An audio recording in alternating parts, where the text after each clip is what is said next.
All right, so now we're on R, respective and respectively.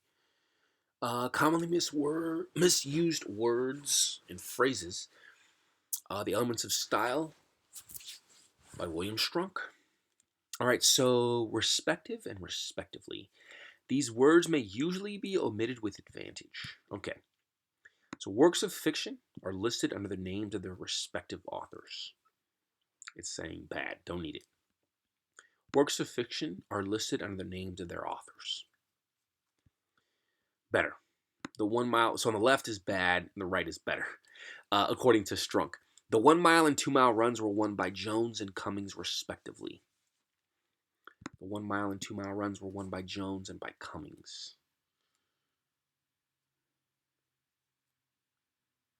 So, does that mean they both won the 1 mile and 2 mile runs? No, it means Jones won the first, the 1 mile, and Cummings won the second, the 2 mile. I have made this mistake many times before, and I've used respectively because I wanted to make sure that Cummings got connected to 2 mile and Jones to the 1 mile. But it's saying that it's usually omitted with advantage. In some kinds of formal writing, as geometrical proofs, it may be necessary to use respectively, but it should not appear in writing on ordinary subjects. Shall and will. I will expresses determination. The form that expresses the speaker's belief regarding his future act or state is I shall. I will expresses his determination or his consent. Should. So, avoid in writing the use of so as an intensifier. So good, so warm. Hopefully you guys understand that. You don't want to use very or so. You don't want to use these intensifiers in formal writing.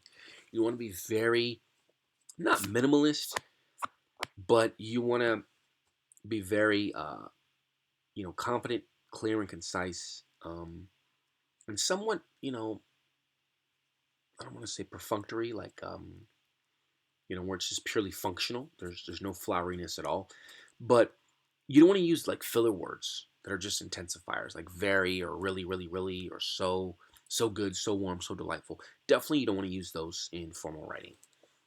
And then sort of, it's see under kind of. We went over kind of. Kind of should be. It shouldn't be like he's sort of silly on in the mornings. It shouldn't be. It should be is a sort of fossil resin. Amber is sort of fossil resin. I just like that sort of notoriety. The same restricted to its literal sense. So I learned that recently with this. So it's interesting. But I think in dialogue and in just everyday speech, I think most people use it, in that way as well. Just saying he's sort of, even though it's incorrect. Split infinitive is there is precedent from the 14th century downward for interposing an adverb between two and the infinitive which it governs, but the construction is in disfavor and is avoided by nearly all careful writers. To diligently inquire or to inquire diligently. So to diligently inquire is usually bad. What's good is usually to inquire diligently. So this adverb should be after the phrase to inquire. So to inquire diligently. State, not to be used as a mere substitute for, say, remark. Restricted to the sense of express fully or clearly. He refused to state his objections.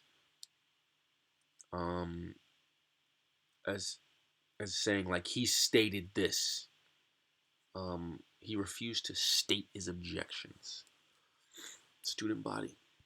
A needless and awkward expression meaning no more than the simple words, students. A member of the student body, a student. Popular with the student body, liked by the students. The student body passed resolutions. The students passed resolutions. It's interesting. I wouldn't think this was a big deal. This could be one of his things that just irritates him to no one. Well, all these things are things that irritate him. But some of them are just grammatically incorrect. Um, Here, I didn't think this was a big deal. I think that this is a helpful phrase if you're talking about politics again. Um, he was talking about the people versus the public.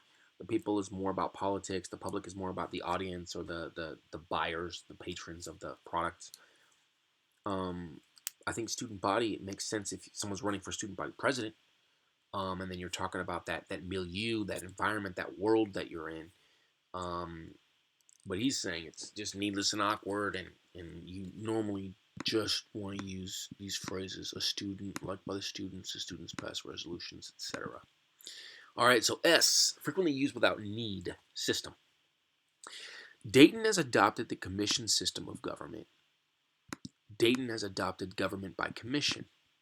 The dormitory system, dormitories. Yeah, I think this is, uh,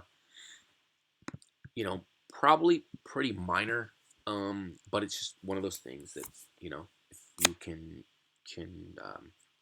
rewrite and proofread and remember, you don't need to use the word system as it's frequently used without need.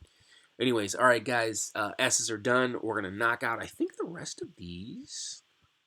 There were a lot of W's. I think we're gonna knock out the rest of these in our next video. Thanks a lot.